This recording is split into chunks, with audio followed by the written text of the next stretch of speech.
ஆஸ்ட்ரோகிளிட்ஸ் நேயர்கள் அன்பர்கள் அனைவருக்கும் யோக பிரபாவின் அன்பான வணக்கங்கள். இந்த பதிவுல நம்ம எதை பத்தி பார்க்க போறோம் அப்படின்னா, கல்வி.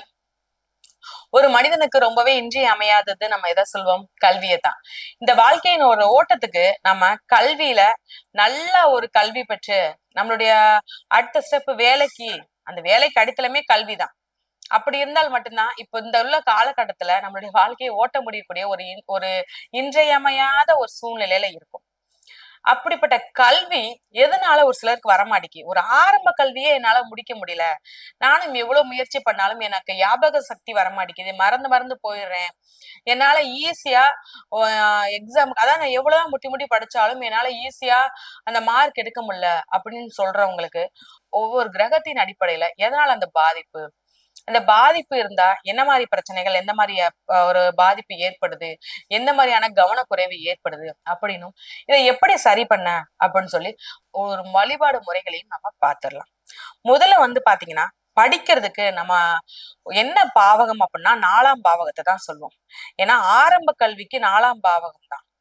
ஒருத்தருடைய ஜாதகத்துல கிணத்துல இருந்து 4ஆம் பாவகம் நல்ல நிலைமையில இருக்கிறாங்க, சுபத்தன்மையோட இருக்காங்க, அவங்களுடைய பார்வை நல்ல பார்வையா இருக்குது அப்படின்னு பார்க்கும்போது ஒரு நல்ல ஆரம்ப கல்வி அவங்களுக்கு கிடைக்கும்.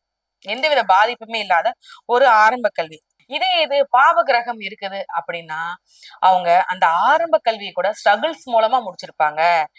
ஏன்னா ஏதாவது ஒரு வகையில குடும்ப சூழ்நிலை காரணமானாலும் சரி, இல்ல ஏதாவது வெளியூர் மாற்றம் உடம்பு முடியாம போறதுன்னு சொல்லி அந்த ஆரம்ப கல்வியை ஒரு சிலர் 2 வருஷமா முடிச்சிருப்பாங்க. அந்த மாதிரி அதாவது 1 வருஷம் படிக்க வேண்டியது 2 வருஷம், அந்த மாதிரியான ஒரு தாமதம் கண்டிப்பா ஏற்பட்டு அதன் மூலமா ஆரம்ப கல்வியை முடிச்சிருப்பாங்க. இதே இது அடுத்த 5ஆம் பாவகம்.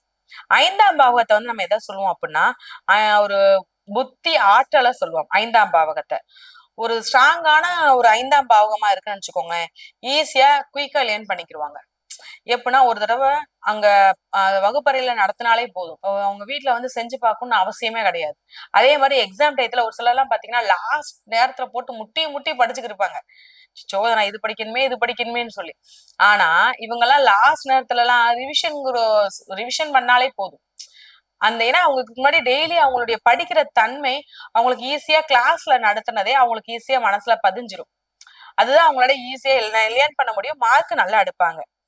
இதே இது அவங்களுடைய 5ஆம் பாவாதிபதி நல்லா இருந்தாலும் சுபத்தன்மை இருந்தாலுமே எக்ஸாம்ல கண்டிப்பா அவங்க பாஸ், ஒரு நல்ல பெர்சன்டேஜோட நல்ல மார்க் எடுத்திருப்பாங்க. இதே இது குரு புதன் சேர்ந்து இருக்காங்க அப்படின்னா ரொம்ப இன்டெலிஜென்ட்டா இருப்பாங்க. நீங்களே பாருங்களேன், உங்களோட சுத்தி இருக்கிற குழந்தைகளையோ ரொம்ப புத்தி கூர்மையோட இருப்பாங்க. ஒரு சிலர்லாம் அவங்களுடைய வயதுக்கு மீறிய புத்தி கூர்மையோட இருப்பாங்க. அவங்க ஜாதகத்துல எல்லாம் பார்த்தோம்னா புதன் குரு பகவான் சேர்க்கை இருக்கும். ரொம்ப முக்கியமா அடுத்து 9ஆம் பாவகத்தை பார்க்க போறோம். 9ஆம் பாவகம் பாத்தீங்கன்னா ஹையர் ஸ்டடீஸ். ஹையர் ஸ்டடீஸ்ல 9ஆம் பாவகம் நல்லா இருக்குது. உங்களுடைய பாவக தன்மை ஒரு சுப பார்வையில இருக்காது. கிரகத்தோட இருக்கிறாரு அப்படின்னா எந்தவித பிரச்சனையுமே இல்ல. ஏன்னா அவங்களுக்கு ஒரு குடும்பமே ஒரு சப்போர்ட்ல இருக்கும். எந்த முடிவு எடுத்தாலும் நீ படிக்கப்பா, நீ படி, உனக்காக நாங்க சப்போர்ட் பண்றோம், அவன எந்த வேலையுமே நீ செய்ய வேணாம், எவ்வளவு குடும்பம் என்ன வறுமையில இருந்தாலும் சரி, என்ன கஷ்டத்தில் இருந்தாலும் சரி, உன்னுடைய படிப்பு எங்களால கெடுக்க வேண்டாம், நீ கண்டிப்பா நீ படிக்கணும், உயர்கல்விக்கு நீ போகணும், அதன் மூலமா உனக்கு ஒரு நல்ல வேலை, நீ நல்ல பொசிஷனுக்கு வரணும் அப்படின்னு தான் நினைப்பாங்க. அப்படி இருக்கல குடும்ப சப்போர்ட் உங்களுக்கு அதிகமா இருக்கு. இன்னொன்னு ரொம்ப முக்கியமான விஷயமா 9ஆம் பாவ அதிபதி நல்லா இருக்காங்க அப்படின்னு நம்ம பார்க்கும்போது வெளிநாடு போய் படிக்கிறதுக்கு உண்டான வாய்ப்பு நிச்சயமா கிட்டும். ஒரு சிலருக்குலாம் அதே ஒரு பெரிய ஆம்பிஷனா இருக்கும். எய்ம், நான் கண்டிப்பா வெளிநாடு போய் படிக்கணும்னு ரொம்ப ஆசைப்படுறேன், எனக்கு அந்த வாய்ப்பு எனக்கு கிடைக்கணும்னு சொல்லி ரொம்ப யோசிச்சு எதிர்பார்க்கிறவங்களுக்கு 9ஆம் பாவக அதிபதி உங்க லக்னத்துல ஜாதகத்துல நல்லா இருந்துச்சு அப்படின்னா கண்டிப்பா வெளிநாடு படிப்பு இருக்கு. இதே இது அந்த 9ஆம் பாவக அதிபதியோட இடத்துல பாதிப்பு இருக்குது, இல்ல பாவ கிரகத்தோட பாதிப்பு பார்வை பார்த்துட்டாரு அப்படின்னா அவருடைய ஹையர் ஸ்டடியில கொஞ்சம் தாமதம் ஏற்படும். நிச்சயமா கிடைக்கும், ஆனா எனக்கு கொஞ்சம் தாமதத்தை கொடுக்கும். ஓகே, இதே இது புதன் பகவான் ஸ்ட்ராங்கா இருக்காரு அப்படின்னா புத்திசாலித்தனம். அதாவது இப்போ கல்விக்கு காரகத்துவர் யாருன்னு கேட்டோம்னா காரகர் யாருன்னா புதன் பகவானத்தான் நம்ம சொல்லுவோம். அப்படிப்பட்ட ஒருத்தர் அவருடைய ஜாதகத்துல ரொம்ப சூப்பரா ஸ்ட்ராங்கா இருக்காரு, சுபத்தன்மையோட இருக்கிறாரு, சுப பார்வைப்பட்டிருக்காரு, எந்த ஒரு பிரச்சனையில மறைவுள்ள நீசமில்லன்னு எல்லாம் இருந்துச்சுன்னு நினைச்சுக்கோங்களேன், படிப்புல அவங்களை அடிச்சுக்க ஆளே கிடையாது. அவ்வளவு ஒரு என்ன சொல்ல அப்படின்னா சூப்பரான ஒரு புத்திசாலித்தனமிக்க குழந்தையா இருப்பாங்க. கம்யூனிகேஷன் ஸ்கில்ஸ் அதிகமா இருக்கும். ஒரு கணக்கு, லாஜிக் ரொம்ப ஸ்ட்ராங்கு. இந்த மாதிரியான நிறைய நல்ல விஷயங்கள்ல புதன் சூப்பரா இருந்தாருன்னா நிச்சயமா இருக்கு. இதே இது எக்ஸாமுக்கு ஈஸியா கிளியர் பண்ணிடுவாங்க ஏதாவது பிரச்சனை இருந்தா. இதே இது புதன் பகவான் வந்து பாத்தீங்கன்னா பாதிப்பா இருந்தாரு, பாவகிரகத்தோட பாதிப்போ இல்ல மறைவு ஸ்தானத்துல இருந்தாரு இல்ல நீசத்துல இருக்காரு அப்படின்னா இவங்களுக்கு ஒரு கன்ஃபியூஷன் வரும், குழப்பத்திலேயே இருப்பாங்க.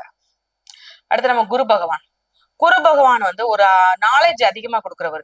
குரு பகவான் நல்லா இருந்துட்டாரு, நல்ல பாவாதிபதி நல்ல இடத்துல இருக்காரு, சுபத்தன்மை இருக்காரு, சுபப்பார்வை பார்த்திருக்காரு அப்படின்னா இவங்களுக்கு ஆசிரியரோட சப்போர்ட் அதிகமா இருக்கும், கல்வி வளர்ச்சி அதிகமா இருக்கும், ஆசிரியரோட சப்போர்ட் நிச்சயமா இருக்கும். இவங்க ஏதாவது ஒரு டவுட் இவங்க யோசிச்சாலே போதும், ஏதோ ஃப்ரெண்டு மாதிரி இவங்களுடைய ஆசிரியர் இவங்களுக்கு சொல்லி கொடுப்பாங்க. இதே இது பாதிப்பா இருந்தாரு, குரு பகவான் பாதிப்பா இருந்தாருன்னா டைரக்ஷன் இல்லாம போயிடும், அதாவது அத பத்தின கவனிப்பு இல்லாத மாதிரி போயிடும்.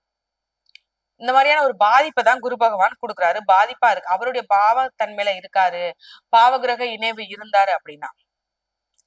அடுத்து சந்திரன் சனி பகவான். அதாவது சந்திரன் சனி வந்து சேர்ந்து இருந்தாங்க அப்படின்னால என்ன ஆகும் அப்படின்னா ஒரு டிசிப்ளினா ஒரு ஹார்ட் ஒர்க் நல்லா இருந்தாங்க அப்படின்னா ஒரு பிரச்சனையுமே இல்லை, ஒரு நல்ல ஒழுக்கத்தன்மையோட இருப்பாங்க, நல்லா ஹார்ட் ஒர்க் இருப்பாங்க, அவங்களுடைய ஸ்ட்ராங்கான மைண்டா இருக்கும், எதனால ஞாபகம் வச்சு ஒரு சொல்றது ஸ்டடி ப்ராக்ரஸ் வந்து சூப்பரா போய்கிட்டு இருக்கும், பாசிட்டிவ் இது இருக்கும்.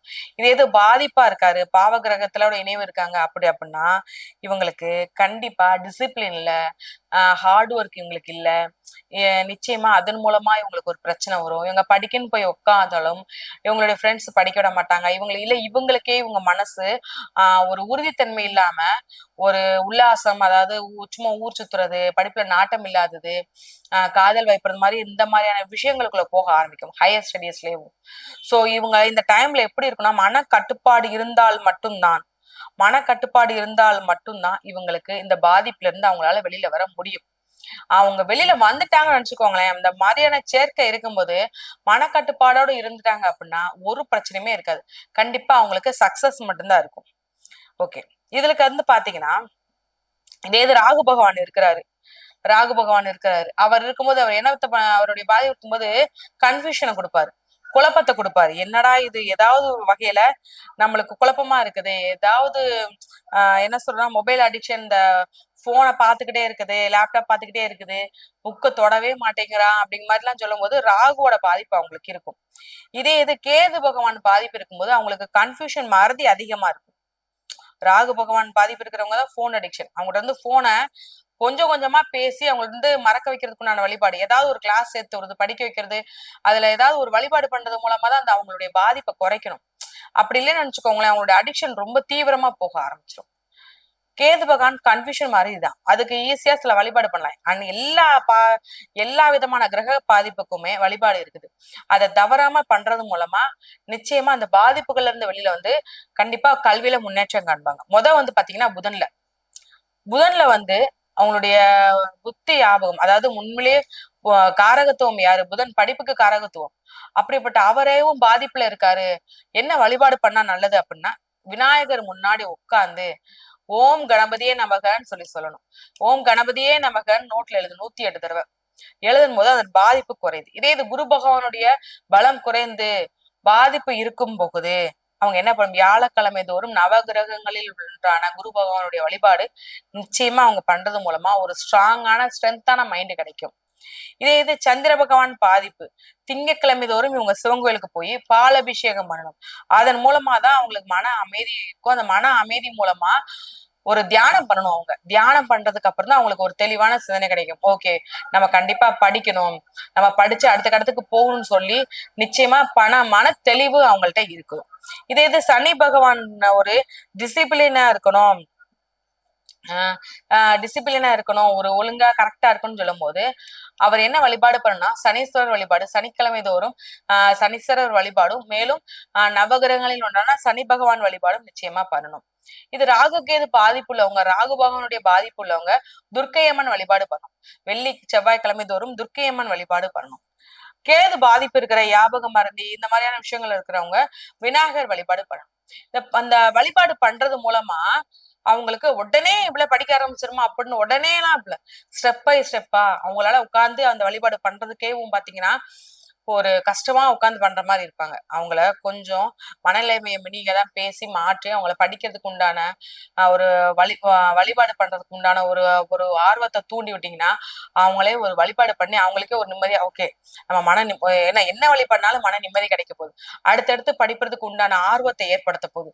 அப்படி ஆர்வம் ஏற்படுறது மூலமா அவங்களே ஆட்டோமேட்டிக்கா புக்கு தூக்கி உட்காந்து படிக்க ஆரம்பிச்சிருவாங்க.